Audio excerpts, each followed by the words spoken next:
आणि बातमीपत्रामध्ये आपण पाच राज्यांमधील 5 महत्त्वाच्या बातम्यांचा आढावा सविस्तरपणे आपण घेणार आहोत। त्यामध्ये पंढरपूरमध्ये शरद पवारांच्या आमदाराकडून शक्तीपीठचं मार्केटिंग करण्यात येतंय का असा सवाल उपस्थित होतोय।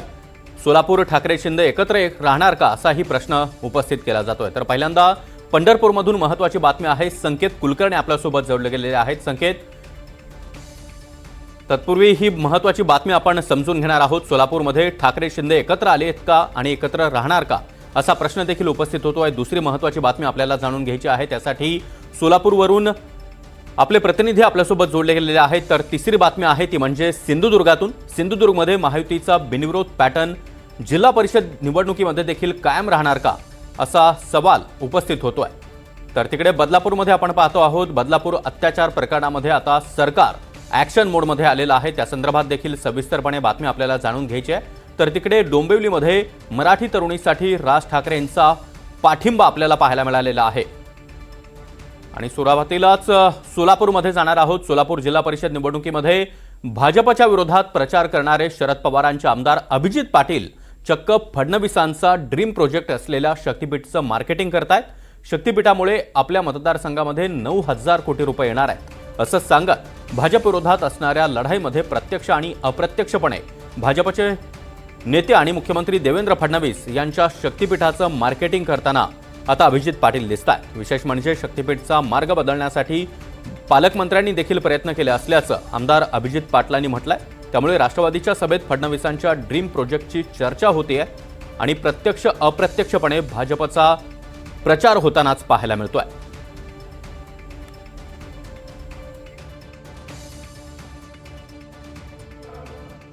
शक्तीपीठ व्हायला लागला होता। बार्शीवरनं मोहोळवरनं पंढरपूर सांगोला मार्गे चालला होता। मी अधिवेशनात 2 वेळा प्रश्न विचारला याच्यावरती की हा शक्तीपीठ त्या ठिकाणी रत्नागिरी कोल्हापूर रस्त्याला पॅरलल होणार आहे आणि हा या रस्त्यावर वाहतूक नाही। 90 किलोमीटर रस्ता जातो। 1 किलोमीटरचा खर्च आहे 100 कोटी रुपये। 90 गुणिले 100 किती झाले? 9,000 कोटी रुपये त्या ठिकाणी मतदारसंघात येत आहेत। आणि या संदर्भात अधिक माहिती देण्यासाठी आमचे प्रतिनिधी संकेत कुलकर्णी सध्या आपल्यासोबत आहेत। संकेत, झेडपीचा प्रचार सुरू आहे आणि त्यामध्ये शरद पवारांच्या आमदाराकडून फडणवीसांच्या ड्रीम प्रोजेक्टचं कौतुक पाहायला मिळतं।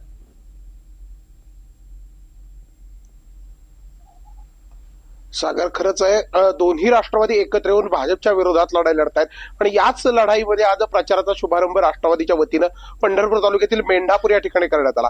त्यामध्ये आमदार अभिजित पाटील यांनी शक्तीपीठाचा महामार्ग वळवण्यासाठी आपण पालकमंत्र्यांच्या माध्यमातून मुख्यमंत्र्यांना भेटलो होतो आणि शक्तीपीठाचा महामार्ग वळला गेला।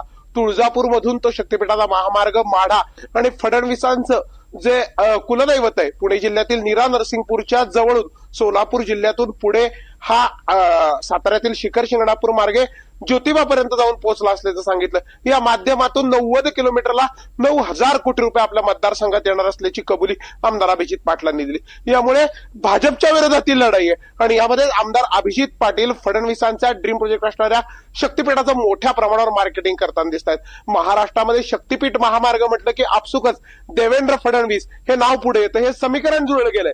त्यामुळे आता भाजपच्या विरोधीत असणाऱ्या लढाईमध्ये भाजपच्या उमेदवारांच्याच विरोधात शक्तीपीठाचं मार्केटिंग करून आपल्या मतदारसंघात कसा पैसा आलाय हेच आमदार अभिजित पाटील सांगतात। त्यामुळे हा भाजपचा प्रचार होतोय की काय अशी देखील शक्यता या निमित्तानं निर्माण झाली। यापूर्वीचा जर इतिहास पाहिला तर लोकसभा निवडणुकीमध्ये राष्ट्रवादीच्या मंचात सोडून आमदार अभिजित पाटील यांनी भाजपच्या उमेदवाराला पाठिंबा दिला होता। तत्कालीन परिस्थितीमध्ये फडणवीस आमदार अभिजित पाटील यांच्या कारखान्यावर देखील आले होते। त्यामुळे अभिजित पाटील आणि फडणवीसांचे असणारे ऋणानुबंध पाहता हा राष्ट्रवादीच्या मंचावरून भाजप विरोधात असताना भाजपचा प्रचार होतोय का असे देखील विश्लेषण सध्या ग्रामीण भागातील नागरिक करताना दिसत आहेत। सागर, नक्कीच संकेत, तुम्ही आपल्यासोबत राहाच। एक महत्त्वाची बातमी आहे। सोलापुरातून भाजपला रोखण्यासाठी दोन्ही शिवसेना तसंच दोन्ही राष्ट्रवादी काँग्रेस एकत्र आले आहेत। हे सगळं घडलंय सोलापूरमध्ये। सोलापूर जिल्हा परिषद निवडणुकीमध्ये दोन्ही शिवसेनेसह दोन्ही राष्ट्रवादी मिळून भाजपच्या विरोधात महाआघाडी स्थापन करण्यात आलेली आहे। बार्शी तालुक्यामध्ये जिल्हा परिषद निवडणुकीमध्ये दोन्ही शिवसेनेची महाआघाडी पाहायला मिळते आहे। ठाकरे गटाचे आमदार दिलीप सोपल यांनी या संदर्भात सोशल मीडियावर पोस्ट करत मेळाव्याला येण्याचं आवाहन जनतेला केलं आहे। या महाआघाडीमुळे सोलापूरच्या राजकीय वर्तुळात चर्चेला उधाण आलंय। मात्र सोलापूरमधील शिवसेनेत युतीचा निर्णय हा मुंबईतून झालेला नाही असं स्पष्टीकरण खासदार संजय राऊतांनी दिलंय. तर अनैसर्गिक युतीला जनता स्वीकारणार नाही असा पलटवार भाजपचे नेते आणि पालकमंत्री जयकुमार गोरे यांनी केला. या संदर्भात अधिक माहिती जाणून घेणार आहोत. मात्र तत्पूर्वी नेत्यांचे वक्तव्य काय आहे ते आपण पाहूया. अशा प्रकारचा कोणताही निर्णय शिवसेना पक्षप्रमुख उद्धव ठाकरे यांनी घेतल्याची माझ्याकडे माहिती नाही आणि ते घेतील अशा प्रकारचा निर्णय असं मला वाटत नाही. पण राज्यात आमदार दिलीप सोपल सोलापूरचे आमदार आहेत दिलीप सोपल त्यांनी अधिकृतरित्या पोस्ट मला माहित नाही, माझ्याकडे माहिती नाही. आमच्या भावना तीव्र आहेत शिंदे गटाविषयी, त्याच्या माझ्याकडे त्या संदर्भात माहिती नाही. अशा पदाधिकाऱ्यांवर काही कारवाई होणार सर? माझ्याकडे काय घडलंय त्याच्याविषयी माहिती घेणार का? जोपर्यंत पूर्ण माहिती आम्ही घेत नाही आणि उद्धव साहेबांशी चर्चा होत नाही तोपर्यंत या विषयावर बोलणार. आज माहिती घेणार नक्की. तुमच्या एक लक्षात आलं पाहिजे की ह्याला कारण काय असतं. ह्याला कारण एकच आहे की भारतीय जनता पक्ष हा मजबूत पक्ष आहे, तेव्हा त्याचा पराभव करणं हे एकट्याला, दोघाला, तिघाला शक्य नाही. तेव्हा 5-5 जणांनी एकत्र येऊन पराभव करता येतो का याचा प्रयत्न ते करतील. पण मी सांगितलं की अनैसर्गिक युती कधीही, अनैसर्गिक आघाड्या कधी लोक स्वीकारणार नाही. लोक भारतीय जनता पक्षासोबत राहतील आणि भारतीय जनता पक्षाची सत्ता येणाऱ्या जिल्हा परिषद पंचायत समितीच्या निवडणुकीमध्ये आपण बघाल की सोलापूर जिल्ह्याचा जिल्हा परिषद अध्यक्ष हा भारतीय जनता पक्षाचा असेल. नाही, बार्शीमध्ये काय झालं मला माहित नाही, पण मला खात्री आहे की उभाटा गटाला एकनाथजी शिंदे कधीही सोबत घेणार नाही. उभाटा गट म्हणजे MIM हे समीकरण महाराष्ट्राला माहित आहे. ज्या पद्धतीनं MIM महाराष्ट्रामध्ये द्वेष पसरवण्याचं काम करतंय, अगदी त्याच पद्धतीनं उभाटा गट देखील महाराष्ट्रामध्ये द्वेष पसरवण्याचं काम करतंय. त्यामुळं उभाटा गट बरोबर MIM यांना एकनाथजी शिंदे कधीही सोबत घेणार नाहीत याची आम्हाला खात्री आहे. आणि या संदर्भात अधिक माहिती देण्यासाठी सौरभ वाघमारे सध्या आपल्यासोबत जोडले गेलेले आहेत. सौरभ, दोन्ही शिवसेना आणि दोन्ही राष्ट्रवादी भाजप विरोधात बार्शीमध्ये एकत्र आल्यात. काय आहे नेमका हा बार्शी पॅटर्न? जर या गोष्टीचा विचार करायचा झाला तर बार्शीचं जे आहे ती राजकारणाची परिस्थिती आपल्याला समजून घ्यावं लागेल की बार्शीचं राजकारण जे आहे ते दोन नेत्यांच्या केंद्रस्थानी असल्याचं दिसून येतं. ते म्हणजे की बार्शीचे सध्याचे जे विद्यमान जे आमदार आहेत ते म्हणजे दिलीप सोपल, जे की शिवसेना उद्धव बाळासाहेब ठाकरे गटातून आमदार आहेत, आणि त्यांचे जे राजकीय विरोधक आहेत ते म्हणजे बार्शीचे माजी आमदार राजेंद्र राऊत. असा ह्या दोघांचा जो आहे तो सत्ता संघर्ष बार्शीत अनेक दिवसापासून जो आहे तो सुरू आहे. याआधी राजेंद्र राऊत यांनी जी आहे ती विधान सभेची जी निवडणूक जी आहे ती शिवसेना शिंदे गटाकडून लढवली आणि त्यानंतर त्यांनी भारतीय जनता पक्षामध्ये जो आहे तो पक्ष प्रवेश केला. ही जरी परिस्थिती असली तरी दिलीप सोपल यांनी जे आहे ते राजेंद्र राऊत आणि भारतीय जनता पक्षाच्या विरोधात जे आहे ते या सर्व पक्षातील नेत्यांचं एकत्रीकरण केलं आणि त्यांची महाआघाडी अशा पद्धतीनं स्थापन केल्याचे जे आहेत किंवा त्या महाआघाडीच्या निर्धार मेळाव्याला तुम्ही आलं पाहिजे अशा पद्धतीचे जे पोस्टर्स आहेत ते त्यांच्या फेसबुक अकाउंटवरतून त्यांनी जे आहे ते व्हायरल केले आणि यानंतर कुठेतरी राजकीय चर्चेला जे आहे ते उदाहरण आल्याचं दिसून आलं की अनेक राजकीय नेत्यांनी जो आहे तो की या गोष्टीला विरोध केला की शिवसेनेचे जे जिल्हा प्रमुख आहेत अजय दसरे त्यांनी देखील या निर्णयाचा जो आहे तो की विरोध केल्याचं दिसून आलं. परंतु दिलीप सोपल यांच्या मते यांचं म्हणणं असं येते की या आघाड्या ज्या आहेत ह्या आमच्या एका व्यक्तीच्या विरोधात जी आहे ही लढाई आहे, त्यामुळे आम्ही स्थानिक पातळीवरती हा घेतलेला जो आहे तो नक्कीच. त्यामुळे स्थानिक पातळीवर राजेंद्र राऊत यांच्या विरोधामध्ये आता ही आगळी वेगळी युती आणि आघाडी आपल्याला पाहायला मिळते आहे. धन्यवाद सौरभ, आणि तुम्ही आपल्यासोबत राहा. वळूया सिंधुदुर्गातील एका महत्त्वाच्या बातमीकडे. सिंधुदुर्ग जिल्हा परिषद निवडणुकीत देखील बिनविरोधचा पॅटर्न पाहायला मिळतोय. सिंधुदुर्ग जिल्ह्यामध्ये भाजपचे 5 उमेदवार बिनविरोध विजयी झाले. भाजपची बिनविरोध विजयाची मालिका कायम आहे.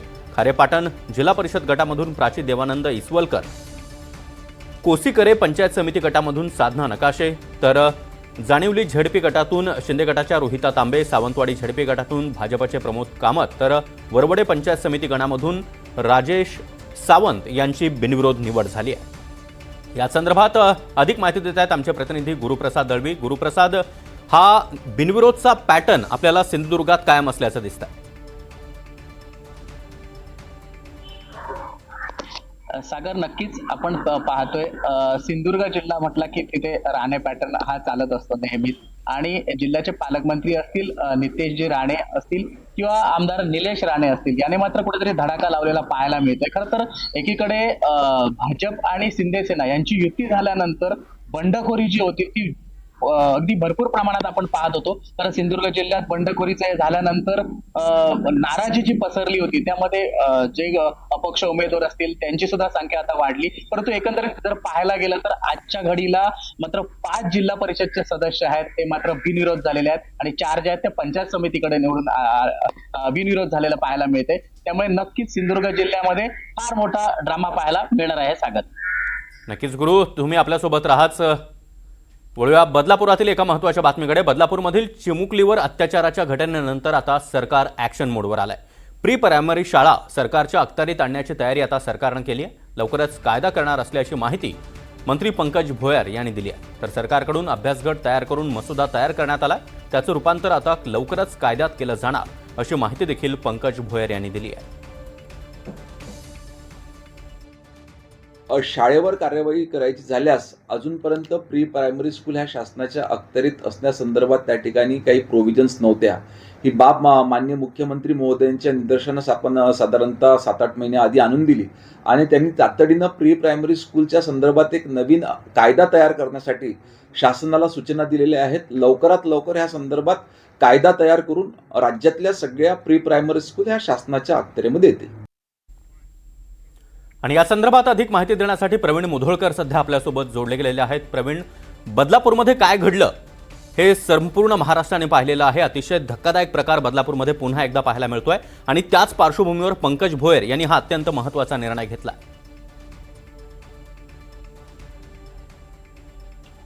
सागर, ज्या पद्धतीनं घटना घडलेल्या आहेत, 3 विभाग कारवाई करण्यासाठी या संपूर्ण म्हणजे हे जे प्रकार घडतात हे प्रकार घडू नये किंवा असे प्रकार घडल्यानंतर जे दोषी आहेत त्यांच्यावर कारवाई करण्यासाठी 3 विभागांचं कोऑर्डिनेशन अत्यंत महत्वाचं आहे. शालेय शिक्षण विभाग यात सर्वात महत्वाचा आहे. आरटीओ परिवहन विभाग अत्यंत महत्वाचा आहे, कारण की विद्यार्थ्यांची ज्ञान ज्या व्हॅन्स करत असतात. आणि गृह विभाग म्हणजे या प्रकरणातले जे आरोपी आहेत त्यांना अशी जबर शिक्षा मिळाली पाहिजे की यानंतर कोणाच्या मनात असा विचार येऊ नये, त्यासाठी हे महत्वाचं आहे. त्यामुळे तिन्ही विभागांचं कोऑर्डिनेशन महत्वाचं आहे. पण असं असताना मॉन्टेसरी किंवा प्री प्रायमरी ज्या शाळा असतात त्या शासनाच्या परवानगी त्याला घेणं, अफिलिएशन देणं आणि त्यांची तपासणी करणं या संदर्भात ज्या त्रुटी होत्या त्या दूर करून आता मॉन्टेसरी आणि प्री प्रायमरी KG1, KG2 आणि नर्सरी या संदर्भामध्ये राज्य सरकारच्या अखत्यारीत त्या येणार आहे. म्हणजे राज्य सरकारची परवानगी त्यांना रितसर घ्यावी लागेल प्रायमरी सारखी. आणि त्यानंतर CCTV असतील किंवा ट्रान्सपोर्ट असेल किंवा इतर ज्या गोष्टी आहेत, सुरक्षा रक्षक किंवा महिला त्या ठिकाणी किती आहेत, यासोबत स्वच्छतागृह, या सगळ्यांची माहिती सरकारला द्यावी लागेल. त्यामुळे आता प्रायमरी आणि उच्च प्रायमरी जी हायर एज्युकेशन ज्या पद्धतीनं सरकारच्या देखरेखीखाली चालतं तसंच प्री प्रायमरी सुद्धा आता चालणार आहे. त्यामुळे आतापर्यंत काय होतं की कोणाकडे जागा रिकामी असेल, एखादा बंगला रिकामा असेल, घर रिकामा असेल, तिथे प्री प्रायमरी शाळा सुरू केली जाते, त्यात फारशा काही अडचणी येत नाही. त्यामुळे लहान मुलांना घराच्या जवळ शिक्षण मिळावं, रोजगार वाढावा यासाठी शासनानं थोडी ढिलाई या सगळ्या नियमामध्ये दिली होती. पण आता असं होणार नाही. या सगळ्या याच्यामध्ये रीतसर परवानगी घ्यावी लागेल आणि मॉन्टेसरी, नर्सरी, KG1, KG2 या हे जे 3 वर्ग आहे या 3 वर्गांना सुद्धा प्रायमरी सारखे अटी शर्ती ज्या आहेत त्या सरकार घालून देईल. यासोबतच जे ट्रान्सपोर्ट विभाग आहे, ट्रान्सपोर्ट विभाग सुद्धा आता अनेक ठिकाणी पांढऱ्या व्हॅन्स किंवा जुन्या गाड्या घेऊन त्याच्यातून विद्यार्थ्यांची वाहतूक केली जाते, त्यांना शाळेत नेलं जातं, ट्युशन क्लासेसला नेलं जातं. त्यामुळे पिवळ्या फक्त गाड्यात असल्या पाहिजे, कारण की पिवळ्या गाड्या म्हणजे स्कूलचे व्हॅन आहे. वाहतुकीमध्ये पोलिसांना कळतं, बाकी लोकांना कळतं. पांढऱ्या व्हॅन अनेकदा गॅसच्या असतात, सुरक्षा नसते आणि जुन्या गाड्या असतात, त्यामुळे त्यांच्यावर सुद्धा लक्ष राहणार आहे. त्यामुळे 3 विभाग आता ऍक्शन मोडवर आलेले आहे. यात सर्वात आधी शालेय शिक्षण विभाग, दुसरा गृह विभाग आणि तिसरा परिवहन विभाग. नक्कीच प्रवीण, त्यामुळे विद्यार्थ्यांची सुरक्षा आणि शिक्षण या संदर्भातला हा निर्णय अतिशय महत्त्वाचा म्हणावा लागेल. तुम्ही आपल्यासोबत राहाच. डोंबिवलीमधून एक महत्त्वाची बातमी आहे. डोंबिवली स्टेशन बाहेरच्या फेरीवाल्यांचा मुद्दा आणि मराठीचा विषय पुन्हा एकदा चर्चेत आलाय. डोंबिवलीमध्ये एक मराठी तरुणी शॉर्मा विकण्याचा व्यवसाय करते, मात्र पालिकेकडून फक्त तिच्याच स्टॉलवर कारवाई केली जात होती, तर इतर हातगाडी आणि फेरीवाल्यांना केडीएमसीचे अधिकारी पाठीशी घालत असल्याचा आरोप या मराठी तरुणीनं केला। या तरुणीनं इंस्टाग्रामवर पोस्ट करत आपली व्यथा मांडली आणि मनसे नेते अविनाश जाधव यांनी थेट तरुणीची भेट घेतली आहे। उद्यापासून टपरी लाव, राजसाहेब आयुक्तांशी बोलतील असं आश्वासनच अविनाश जाधव यांनी दिलंय। असं होऊ शकत नाही, या रस्त्यावर कोण पैसे नाही घेतात, विदाऊट पैसे कोण लावून देणार नाही। जागेवाले स्वतःला शाणी समजणार आहे, भैया लोक स्वतःला शाणी समजणार, पाठी माझा एकटीचा धंदा पण करणार ना दादा पाठी। आणि या संदर्भात अधिक माहिती देण्यासाठी अमजद खान सध्या आपल्यासोबत जोडले गेलेले आहेत। अमजद, आपण पाहतोय की गेल्या अनेक दिवसांपासून या मराठी तरुणीचा इंस्टाग्रामवर व्हिडिओ मोठ्या प्रमाणामध्ये व्हायरल झालेला होता। हा व्हिडिओ आता थेट राज ठाकरेपर्यंत पोहोचलाय आणि त्यानंतर नेमकं काय घडलं? सागर, डोंबिवलीत शोरमा विक्रीचा व्यवसाय करणारी एक तरुणी आहे, एकता सावंत। ही तरुणी गेल्या काही महिन्यापासून शोरमा विक्रीचा व्यवसाय करते, मात्र हिचा असा आरोप आहे की आता तिच्या दुकानावर केडीएमसीने कारवाई केली आहे। ती अनधिकृतपणे व्यवसाय करते असा केडीएमसीचं म्हणणं आहे आणि तिच्या टपरीवर कारवाई केली गेली आहे। त्यानंतर या तरुणीने व्हिडिओच्या द्वारे आपली व्यथा मांडली आणि ही व्यथा थेट राज ठाकरेपर्यंत पोहोचली। मनसे अध्यक्ष राज ठाकरे यांनी या प्रकरणाची दखल घेतली। ठाण्याचे मनसेचे नेते अविनाश जाधव हे डोंबिवलीत दाखल झाले आणि या तरुणीची भेट घेतली आणि एकता सावंत हिला सांगितलं गेलं आहे की आजपासून तिने व्यवसाय सुरू करावा, कोणत्याही प्रकारचा अडथळा येणार नाही, जे काय मदत आहे ते मनसे राज ठाकरे या संदर्भात केडीएमसी आयुक्तांशी बोलणार आहे। जी तरुणी तिच्या ऐकच म्हणणं आहे की मी कोणाच्या विरोधात कारवाई करा हे सांगत नाही, परंतु मला पण व्यवसाय करायचा हक्क आहे आणि परप्रांतीय जे फेरीवाले आहेत त्यांना त्या ठिकाणी दुकाने लावण्याची परवानगी दिली जाते, मात्र तिच्या दुकानावर कारवाई का केली जात आहे असा तिचा प्रश्न आहे। आणि या स्टेशन परिसरात फक्त तिच्या दुकानावर कारवाई केली जाते। या संदर्भात तिने अनेक जे राजकीय नेते, सामाजिक कार्यकर्ते त्यांना या प्रकरणात तिने मदत करायची विनवणी केली, मात्र कोणी पुढे आला नाही। आता या प्रकरणानंतर आता राज ठाकरे यांनी दखल घेतली आहे। आता तिचा व्यवसाय करायला मनसे मदत करणार आहे, यासोबतच शिवसेना देखील तयार झाली आहे। प्रश्न असा आहे की केडीएमसी फक्त मराठी एका तरुणी जी एकता सावंत आहे हिच्या व्यवसायावर कारवाई करते, जे इतर परप्रांतीय जे फेरीवाले त्यांना का आशीर्वाद आहे केडीएमसीचा, हा एक मोठा प्रश्न आहे। आणि या एकता सावंतने जे प्रश्न केला आहे त्या प्रश्नामध्ये कुठेतरी तथ्य आहे आणि केडीएमसी अधिकाऱ्यांवर या प्रकरणात देखील कारवाई झाली पाहिजे। सागर, नक्कीच आमच्यात तर राज्यातील 5 महत्त्वाच्या बातम्या आणि त्या संदर्भात आमच्या रिपोर्टर्सकडून सविस्तर माहिती आपण जाणून घेतलेली आहे। धन्यवाद तुम्हा सर्वांचे आणि वळूयात पुढच्या महत्त्वाच्या बातमीकडे।